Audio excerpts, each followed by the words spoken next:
Hello friends, நம்ம மறுபடியும் ஊருக்கு போயிருக்கோம். எங்கள் ஹஸ்பண்டோட ரிலேட்டிவ் ஒருத்தங்க வீட்டில் ஃபங்க்ஷன். ஸோ அதனால் நாங்கள் ஊருக்கு போயிருக்கோம். இந்த வீடியோ எப்போ நான் ரெக்கார்ட் பண்ணேன்னா மார்னிங் ஒரு 7:00 இருக்கும். எப்படி வெயில் அடிக்குது பாருங்கள், சரியான வெயில். அப்படியே சரி நம்ம வீடியோ எடுக்கலாம் அப்படின்ட்டு வீட்டுக்கு பின்னாடி சைடு வந்தேன். வந்தால் நம்ம மாங்காய் மரத்தில் தூரத்துலேருந்து பார்க்கும்போது அந்த வெயிலுக்கு மாங்காய் ரொம்ப அழகாக இருந்தது. சரி அதை ஒரு வீடியோ எடுக்கலான்னு வந்தால் மேலே அசைகிற சத்தம் ஏதோ. என்னடா அசையுதுன்னு நான் பயந்துக்கிட்டே பார்த்தா கோழி எங்கே ஏறி உட்காந்துருக்கு பாருங்கள். அவ்வளோ ஹைட்டில் ஏறி உட்காந்துட்டு கத்திக்கிட்டு இருந்தது. அப்போ தான் கவனித்தேன். பாருங்கள், மாங்காய் ஒன்றும் எவ்வளோ பெருசாக இருக்குன்ட்டு. ரொம்ப டேஸ்ட்டு. இந்த மாங்காய் ரொம்பவே டேஸ்ட்டாக நல்லா இருந்தது. நம்ம மாம்பழம் கடையில் வாங்கி சாப்பிட்றது ஒரு டேஸ்ட்டாக இருக்கும்.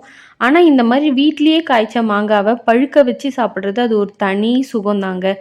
என்ன டேஸ்ட்டு தெரியுமா? அவ்வளோ சூப்பராக இருந்தது. அப்படியே மாங்காய் மரத்துக்கு பக்கத்தில் ஃபுல்லாக முல்லைப்பூ தோட்டம் இருக்குது. காலையில் எல்லாம் பிக்கணும் அப்படின்ட்டு நாங்கள் வந்தோம். நான் மட்டும் பிக்காமல் ஓபி அடிச்சுக்கிட்டு இந்த மாதிரி வீடியோஸ்லாம் எடுத்துகிட்டு இருந்தேன். வீட்டில் எல்லோரும் பூ பறிச்சிட்டு இருந்தாங்க. பாருங்கள் எவ்வளோ அழகாக சூப்பராக இருக்குன்ட்டு. இந்த பூலாம் ஏன் அப்படி இருக்குன்னா, நேற்று மொட்டு சரியாக கவனித்து பறிக்கல, அதனால் பூ அப்படியே இருக்குது. பாருங்கள் எல்லோரும் பூ பறிச்சிட்ருக்காங்க. நம்ம ஈஸியாக சொல்லிடுறோம் பூ பறிக்கிற வேலை அப்படின்ட்டு. இது ரொம்ப கஷ்டமான வேலை. ஒன்று பார்த்து தேடி பிடிச்சி குனிஞ்சு பறிக்கிறதுக்குள்ளே நம்ம பெண்டு காண்டு போயிடுது.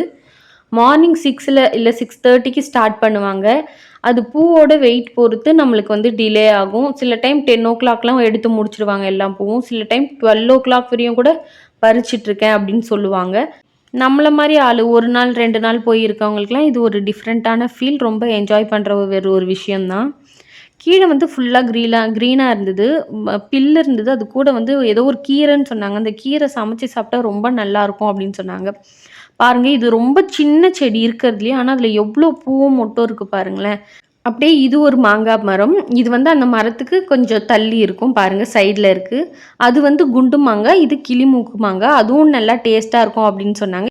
இதுவும் ஒரு குட்டி மாங்காய் செடி தான். இது வச்சு 6 மாதம் ஆகுது அப்படின்னு சொன்னாங்க. இதுலேயுமே குட்டி குட்டி பிஞ்செல்லாம் இருக்குது. இதுவும் கிளிமூக்கு மாங்காய் தான். நல்லா டேஸ்ட்டாக இருக்குது. பாருங்கள் நம்ம மரம் எவ்வளோ அழகாக இருக்குது. அந்த ஒரு காயும் பாருங்களேன் எவ்வளோ பெருசாக ஷைனிங்காக அப்படியே சூப்பராக இருக்குன்ட்டு. நான் எப்பயுமே நிறைய மாங்காய் சாப்பிடுவேன். பட் அங்கே அடிக்கிற வெயிலுக்கு கொஞ்சம் பயமாக இருக்குது, எங்கே ஹீட் ஆகிடுமோ பாடி அப்படின்ட்டு. இது தேக்கு மரம் அப்படின்னு சொன்னாங்க. இங்கே பாருங்கள் ஃபுல்லாக இதுதான் நம்மளோட வாழை மரம் வச்சுருக்க அந்த பிளேஸு. இவ்வளோ பெரிய தோட்டத்தில் அங்கங்கே பூ 1, 2 தான் இருந்தது. ஆனால் அதுவே அவ்வளோ வாசனையாக இருந்தது. சூப்பராக இருந்தது இந்த வாசனை. ஓகே, நெக்ஸ்ட் வீடியோ நான் எடுத்து உங்களுக்கு அப்லோட் பண்ணுறேன். அது வரையும் நம்ம சேனலை சப்ஸ்கிரைப் பண்ணி நம்ம வீடியோக்கு லைக் பண்ணி வெயிட் பண்ணுங்கள். டாட்டா, பாய்.